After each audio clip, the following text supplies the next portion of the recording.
Hello students, lesson 2, Historiography, Indian Tradition, page number 9. In the previous session we had seen that historiography in the ancient period and historiography in the middle period. Now we will see about the historiography in the modern period. In the 20th century, the Indian archaeological exploration and research started under the British rule. जैसे कि हमारे यहाँ पे British rule था, तो 20th century में British लोगों ने जो है उनके अंडर में जो है कि इंडियन आर्कियोलॉजिकल एक्सप्लोरेशन और रिसर्च सेंटर शुरू किया था।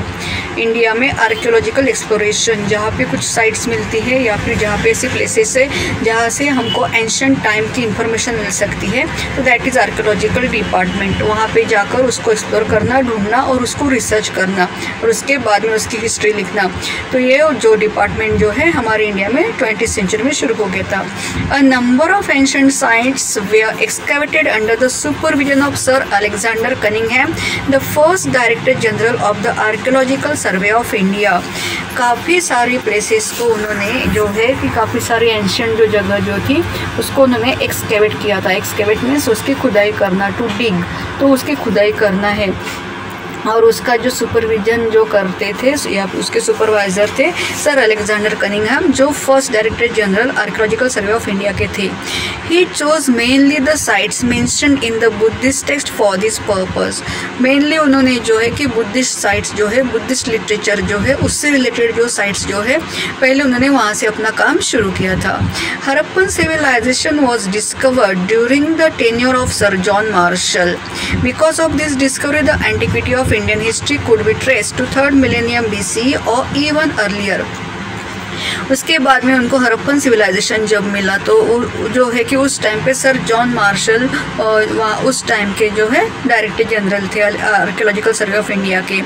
तो लाहौर और मुल्तान के बीच में जो भी पाकिस्तान का पार्ट जो है, जो पहले हमारे इंडिया का पार्ट था, तो वहाँ पे जो रेलवे लाइन का जो काम चल रहा था, तो एट दैट टाइम जो है जो काम करने वाले मजदूर लोग जो थे उनको जो ज़मीन के अंदर खुदाई करते हुए, अभी वो रेलवे लाइन का काम चल रहा था तो वो खुदाई कई काम कर रहे थे, तो उस टाइम पे उनको जो है कि ज़मीन के अंदर काफ़ी कुछ जो है अलग अलग साइट्स जो है कि अजीब जो चीज़ें जो है या फिर जो कुछ जो है कि अलग सी चीज़ें उनको मिली। तो उन्होंने जाकर अपने जो उनके जो सुपरवाइज़र जो रहते हैं उन लोगों के उनको दिया। उसके समझ में आ गया कि कुछ तो भी काम की चीज़ है, तो इसलिए उन्होंने जो है कि डायरेक्टली कांटेक्ट किया सर जॉन मार्शल के साथ में, और तब जाकर वो पता चला कि ये जो जगह जो है जहाँ पे वो रेलवे लाइन का काम चलने वाला था, तो वहाँ पे पूरा सिविलाइजेशन, पूरा हड़प्पन सिविलाइजेशन जो है उन्होंने बाद में काफ़ी जो उसके बाद में जो एक्सकेवेट किया था, तो काफ़ी सारे पूरा सिविलाइजेशन उनको मिला।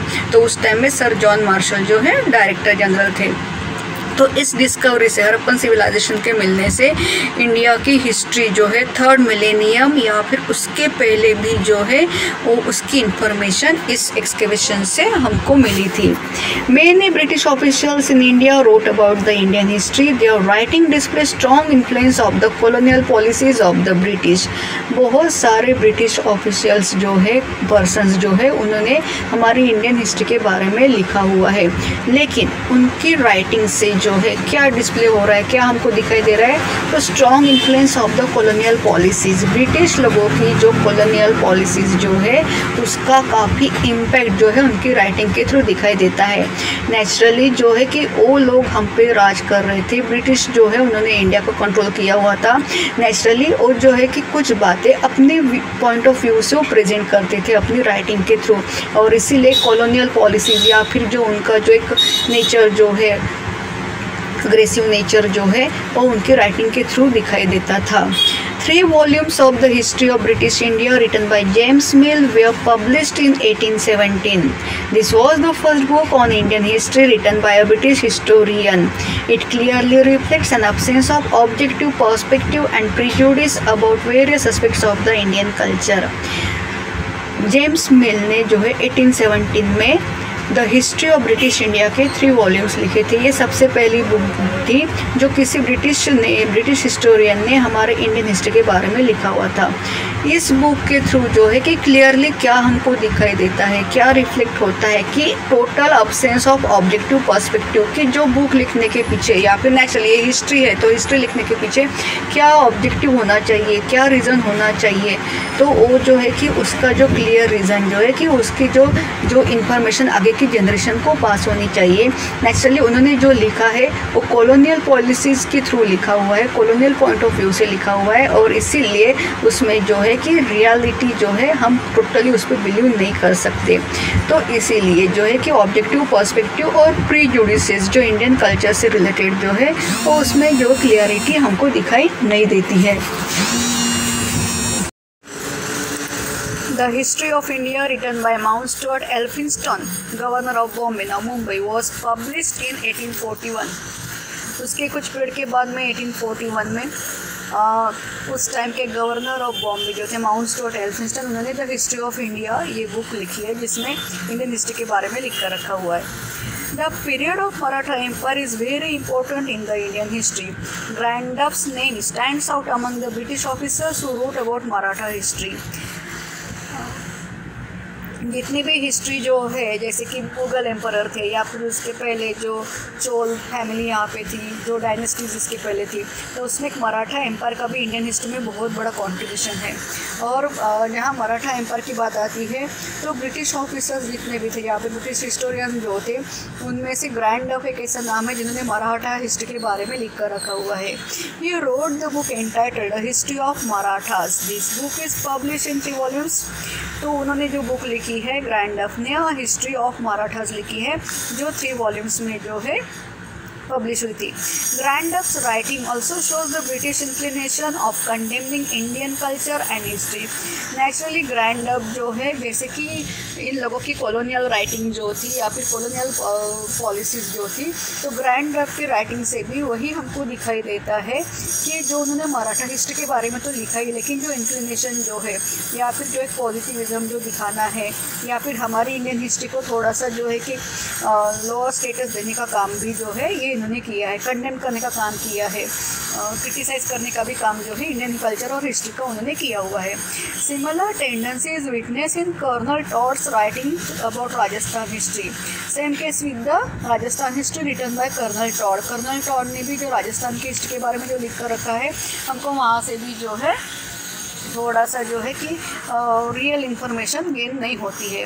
The 2 volumes written by William Wilson Hunter on Indian history show somewhat impartial treatment of the subject. Wilson Hunter जो थे उनका जो है कि थोड़ा सा इम्पार्शियल ट्रीटमेंट यानी कि जो पार्शलिटी या फिर जो डिफरेंसेस किए जाते थे कि इंडियन हिस्ट्री को लेकर जो ये जो है कि ब्रिटिश हिस्टोरियंस जो डिफरेंसेस करते थे वो डिफरेंसेस विल्सन हंटर की राइटिंग में नहीं दिखाई देता है।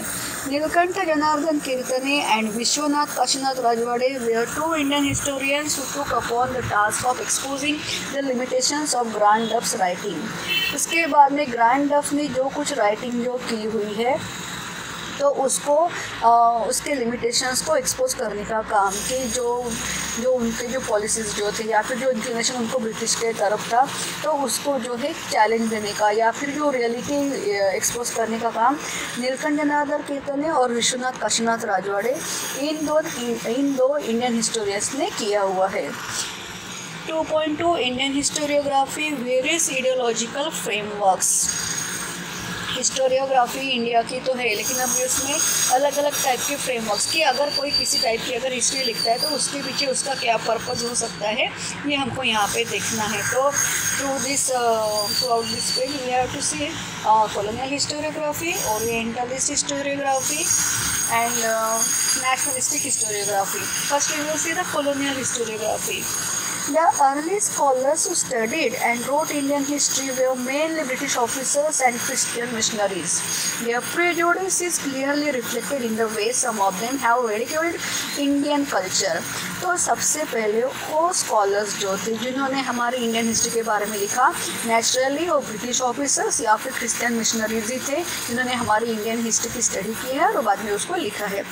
उनके जो प्रीजुडिसेस थे, उनके जो ओपिनियंस जो थे, वो जो सोचते थे, तो उनके सोचने के तरीके से जो है कि वो हमारे इंडियन कल्चर को रिडिक्यूल यानी कि वो हंसना जिसको बोलते हैं कि वो एक अच्छे तरीके से जो है कि एक एटीट्यूड जो हमारे इंडियन कल्चर की तरफ उनका होना चाहिए था, सही होना चाहिए था, वो नहीं था। Their writing were used to justify the colonial British rule. उनकी राइटिंग जो है नेचुरली उन पर भी शायद बाइंडिंग्स रहे होंगे और इसीलिए जो है कि जस्टिफाई, किसको जस्टिफाई करना, तो ब्रिटिश रूल को जस्टिफाई करना है। जैसे कि आप लोगों को अच्छे तरीके से बताया कि ब्रिटिश जब हमारे यहाँ पे थे तो उन्हें किस तरीके से हम लोगों पे जो है कि अत्याचार करना जो है या फिर जो एट्रोसिटीज़ जो उन्होंने लगाई थी, हमारे लोग जो है इंडियन जो लोग जो थे उनकी वजह से ऑप्रेस्ड हो चुके थे, परेशान थे। तो वो जो है कि ये जो रियलिटी जो है वो उनको नहीं लिखनी थी और इसीलिए उनको क्या लिखना है कि उनको जो ब्रिटिश रूल जो कर रहा है उसको जस्टिफाई करने का काम अपनी राइटिंग के थ्रू उनको करना था। The 5 volumes of Cambridge History of India published during 1922 to 1937 see are distinct examples of colonial historiography. Cambridge history of India के जो 5 वॉल्यूम्स जो आए थे तो इसमें से टोटली जो है कॉलोनियल हिस्टोरियोग्राफी जो है एक उसका रिफ्लेक्शन हमको दिखाई देता है। कॉलोनियल हिस्टोरियोग्राफी मतलब कि वही है कि ब्रिटिश इंक्लिनेशन टुवर्ड्स ब्रिटिश की तरफ जो उनका झुकाव जो है कि उसको जस्टिफाई करना है, उसको ही सही बताना है। रियलिटी जो इंडियन हिस्ट्री जो है उसको टोटली रियलिटी जो है प्रेजेंट नहीं करनी है। Then second one is orientalist historiography. Many European scholars felt curious about civilizations and countries of the East. Some of those scholars felt admiration and respect for them. These scholars were known as Orientalists. यहाँ पे सबसे पहले उसकी definition दी हुई है orientalist की। कुछ जो यूरोपियन स्कॉलर्स जो थे जो हमारे ईस्टर्न साइड को यानी कि हमारे इधर की ईस्टर्न कंट्रीज जितने भी हैं, स्पेशली हम इंडिया की बात करेंगे क्योंकि यहाँ पे इंडियन हिस्टोरियोग्राफी हम पढ़ रहे हैं, तो यहाँ का जो सिविलाइजेशन जो था या फिर यहाँ की ईस्टर्न साइड की जो कंट्रीज़ जो थी उसके बारे में काफ़ी क्यूरियस थे। सम ऑफ दो scholars field admiration and respect. उसमें से काफ़ी सारे स्कॉलर्स ऐसे भी थे, यूरोपियन स्कॉलर्स कुछ ऐसे भी थे जो एडमायर करते थे, जो प्रेस करते थे, जो हमारे कल्चर को, हमारे ट्रेडिशन को, उसको रिस्पेक्ट देते थे। ऐसे भी कुछ जो है स्कॉलर्स थे और ये जो स्कॉलर्स जो है तो उन स्कॉलर्स को ओरिएंटलिस्ट कहते हैं और उनकी राइटिंग को हिस्टोरियोग्राफी को ओरिएंटलिस्ट हिस्टोरियोग्राफी कहा जाता है। The Orientalists studied the similarities between Sanskrit and some of the European languages. They focused more on Vedic tradition and Sanskrit literature. Orientalist historians ने क्या किया कि हिस्टोरियोग्राफर्स ने क्या किया कि उन्होंने सिमिलरिटीज़ ढूंढने का काम किया कि जैसे संस्कृत है और यूरोपियन लैंग्वेज जो है, जैसे कि वहाँ ग्रीक, रोमन या फिर जो एंशिएंट यूरोपियन लैंग्वेजेस जो है तो इनके साथ में संस्कृत में क्या सिमिलरिटीज़ है लैंग्वेज में, ट्रेडिशन में और लैंग्वेजेस में, तो ये उन्होंने ढूंढने का काम किया। उसके साथ में वैदिक ट्रेडिशन और संस्कृत लिटरेचर उसकी तरफ उन्होंने ज़्यादा उसको फोकस किया, ज़्यादा जो स्टडी जो की है, डीप स्टडी जो की है तो यहाँ के वैदिक ट्रेडिशन की और उसके बाद में संस्कृत लिटरेचर जो हमारे यहाँ पे अभी भी बहुत ज़्यादा अवेलेबल है उसके उन्होंने जो है उसके फोकस किया था। Their studies resulted into formulating the notion of an ancient language that could be the mother of all Indo-European languages. उनकी स्टडी से उनको ये पता चला कि ये जो संस्कृत लैंग्वेज जो है जो काफ़ी एंशिएंट है उसको जो है कि मदर है, किनकी मदर है तो इंडो यूरोपियन जितने भी लैंग्वेजेस है जो एंशिएंट जो यूरोपियन लैंग्वेजेस जो है और इंडिया की भी उन सब की मदर है संस्कृत लैंग्वेज है। ये उन्होंने जो है उनके पढ़ाई से उन्होंने रिजल्ट निकाला था, ये कंक्लूजन निकाला था। In 1784, Sir William Jones founded Asiatic Society in Kolkata. It opened the doors for research in ancient Indian literature and history. I think you have heard the name of this society, Asiatic Society in Kolkata. शायद आपने ये नाम सुना हुआ है। 1784 में sir William Jones ने India में कोलकाता में जो है ये एशियाटिक सोसाइटी जो है उसको इस्टेब्लिश किया था। इसके पीछे कि जो भी यहाँ का इंडियन जो एंशेंट इंडियन लिटरेचर है, हिस्ट्री है, उसके वहाँ जाकर हम स्टडी कर सकते हैं। यानी कि उस टाइम के जो लोग जो थे, रिसर्चर्स जो थे, उनको यहाँ पे एंशेंट इंडियन लिटरेचर और हिस्ट्री की पढ़ाई वहाँ पे वो रिसर्च जो है वो करते थे। Among the orientalist scholars Friedrich Max Muller deserves a special mention. जितने भी ओरिएंटलिस्ट स्कॉलर्स जो है उसमें फ्रेडरिक मैक्समुलर को हम हिस्ट्री ने जो है उनको एक स्पेशल मेंशन है, उनको स्पेशल पोजीशन दी हुई है। In his opinion Sanskrit was the most ancient language of the Indo European languages. ये उन्हीं का ही कहना था, ये उनका ही मानना था, और उन्होंने दुनिया के आगे ओपन किया था कि संस्कृत जो है जितने भी एंशिएंट लैंग्वेजेस है, इंडो यूरोपियन लैंग्वेजेस, उसकी वो मदर है, उसमें सबसे एंशिएंट जो है संस्कृत लैंग्वेज ही है। He was deeply interested in Sanskrit literature. He first translated the Sanskrit text of Hitopadesh.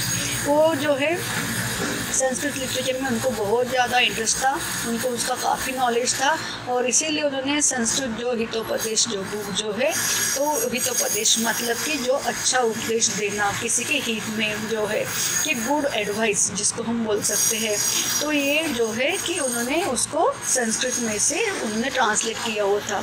He was the editor of 50 volumes of the sacred books of the east. उसके साथ में उन्होंने जो है सेक्रेड बुक्स ऑफ ईस्ट जो है उसके 50 volumes तैयार किए, उसके वो एडिटर थे। He also compiled Rigveda which has been publish in 6 volumes. He translated Rigveda in German. उसके बाद में ऋग्वेद जो हमारे यहाँ पे 4 वेद जो है, ऋग्वेद, अथर्ववेद, सामवेद, यजुर्वेद, तो उसमें से ऋग्वेद जो है उन्होंने 6 वॉल्यूम्स में उसको, ऋग्वेद देखो कितना बड़ा ये ग्रंथ है, नॉवेल है, कि एपिक है, कि यहाँ पे उन्होंने उसके 6 वॉल्यूम्स उन्होंने तैयार किया, और इतना ही नहीं तो उन्होंने ऋग्वेद अपने उनके कंट्री के लोगों को मिले, इसलिए वो पढ़ने को मिले, इसलिए उन्होंने उसको जर्मन लैंग्वेज में उसको ट्रांसलेट भी किया था। Lately Edward Said, a scholar who has re-evaluated the orientalist writings has thrown light on imperialistic interest on orientalist scholar. Last में यहाँ एक और नाम दिया है, एडवर्ड सेड। ये एक स्कॉलर है जिन्होंने रीइवैल्यूएट का काम किया कि ओरिएंटलिस्ट राइटिंग जो कुछ भी की थी यूरोपियन स्कॉलर्स ने, तो उसका फिर से रीइवैल्यूएशन यानी कि उसको फिर से एग्जामिन करना जो है वो काम एडवर्ड सेड ने किया था। और तभी जो है उन्होंने उस बात पे जो है कि लाइट डाला था, उन्होंने उस बात की तरफ ज़्यादा ध्यान दिया कि इंपीरियलिस्टिक इंटरेस्ट जो है ओरिएंटलिस्ट स्कॉलर का, वो उनके समझ में आ गया कि ओरिएंटलिस्ट स्कॉलर्स जो है नेचुरली उन्होंने उसके फेवर में जो इंडियन हिस्ट्री जो था, जो कल्चर था, ट्रेडिशन था, उसके फेवर में ही लिखा था, क्योंकि वो रिस्पेक्ट किया करते थे। लेकिन फिर भी उनका भी जो कॉलोनियल इंटरेस्ट जो है वो भी कहीं ना कहीं उनकी राइटिंग के थ्रू जो उनको समझ में आया था, और वो एडवर्ड सेड ने वो ढूंढ के निकाला था, उसको रीइवैल्यूएट किया था। So here on the page number 9 and 10 some pictures are given. Alexander Cunningham, John Marshall, James Mill, William Jones, who had founded Asiatic Society in Kolkata, and Frederick Maxmuller. Frederick Maxmuller, who translated the Sanskrit text of Hitopadesh, and he compiled Rigved. उन्होंने ऋग्वेद जो है compile किया था, and also translated Rigved in German. For today, it's enough. Have a nice day.